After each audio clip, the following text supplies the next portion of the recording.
We're going to discuss the undercarriage of vehicles, level 1 passenger vehicles. We're basically going to see two types of construction, a unibody and a separated frame and chassis. If you see a separated frame and chassis, you're typically talking about a heavy type of truck or sport utility. With all other passenger level 1 vehicles, you're going to see more of a unibody construction. The way you can identify or separate the two is whether or not you can clearly identify a distinct frame rail that is simply bolted to the body of the vehicle. If you have that application, you're dealing with that heavy truck or sport utility. That's a frame and chassis design.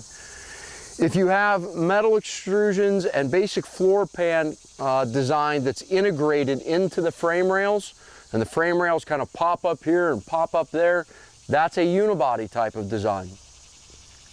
Both designs provide the same features. Just with a unibody, you typically have less access points and less ease of identification of where that actual framing element is. It's important to know where those frame rails run, because those are typically going to be our structural elements for stabilization applications as well as potential lifting applications. We also need to try to identify them if we're tunneling through a floor system.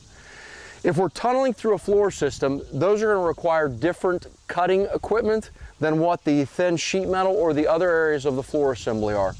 So important to denote where those pieces are at. We also need to be able to identify the fuel tank. Fuel tanks are basically synonymous for the most part in that it's an extruded tank that has banding material that keeps it in place, or some simple bolt assemblies on the outside edge or flanges of the fuel tank. Once those bands or those bolts are removed, typically speaking, once we remove those inlets and outlets, we can just simply remove the fuel tank. Additional components to identify are cross members, such as this one here, which are also a more reinforced steel or a more structural element of the vehicle. We also have the axles, the drive shaft or the transmission element, as well as the exhaust element. If we're doing tunneling through this entire floor assembly, we're going to have to mitigate or remove a lot of those components to gain access to this system.